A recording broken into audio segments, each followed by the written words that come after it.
Hey folks, Larson Halleck here with another music lesson on one of those standard riffs or songs or whatever. Here's another one every single person on the planet has heard. The Oriental Riff, the Asian Riff, or any other name you call it. You've all heard it.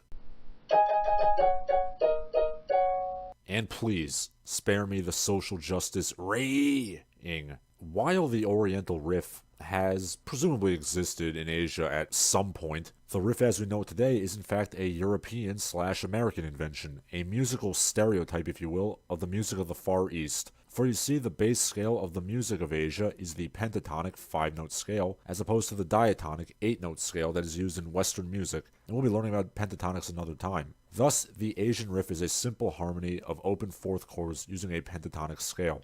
So that's the scale. If we take D, C, A, C, that's the basic riff. And with a few simple fourth interval chords, we have a standard riff. Simple enough, but now comes the tricky part. Where did it come from if not Asia itself? Now I said white people earlier, but let's go more in depth.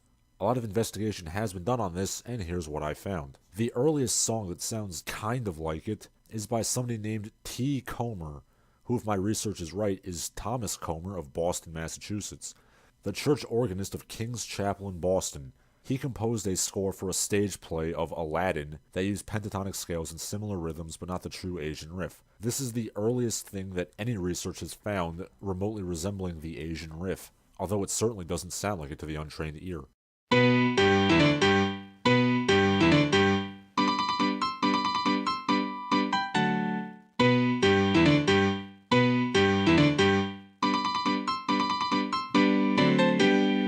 Some of you might be asking how a story taking place in the Middle East has the Oriental Riff. Well, the original Aladdin story kind of takes place in China, which is to say a predominantly Muslim East Asian vassal state of China. That's a whole different story. Many composers would be inspired by the evidently popular Comer score, such as Chas Newman's Japanese tone picture,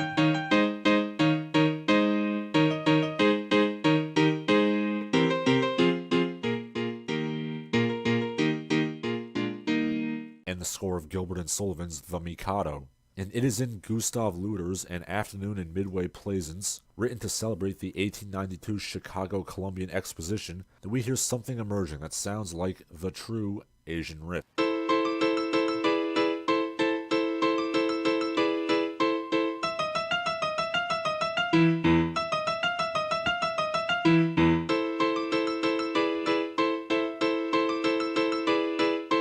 In 1900, Lee Johnson's Oriental Lullaby was written, in which the basic Asian riff continues to coalesce.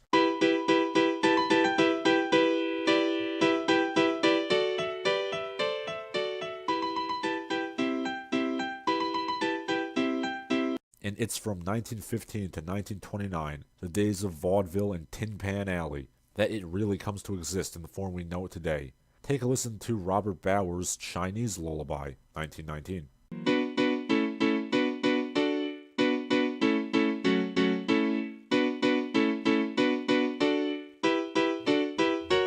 As far as I can tell, this is the earliest song that exists where you can really hear the Oriental riff in its current form. But as I've just demonstrated, hints of it have existed for almost a century before 1919. And from here, gentlemen, we have a musical cliché. Do I even need to explain where you'll find this? You can find this in movies, cartoons,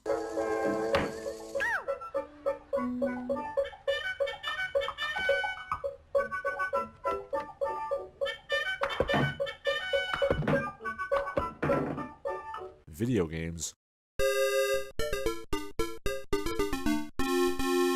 and even popular music to this day. I don't find this particularly offensive, but some people might. So if you're going to use it in compositions, be prepared for the usual social shaming. I'm Larson Halleck. Nurture your creative spark. And now a word from our sponsors. Hello, are you a fan of Larson Halleck and the Barbaric Gentleman? Of course you are, otherwise you wouldn't be watching. Would you like to help the channel grow? Would you like to help me out? If so, here's how you can. You can go to patreon.com/LarsonHalleck and join the ranks of these illustrious heroes. You can also go to www.paypal.me/LarsonHalleck to also donate some money. You can also buy my book, The Patreon, the PayPal, and the link to my book are all found in the video description. You can also follow me on Twitter or on Instagram. I no longer advertise my Gab because Gab sucks. Otherwise, enjoy, keep watching the videos, and spread the word.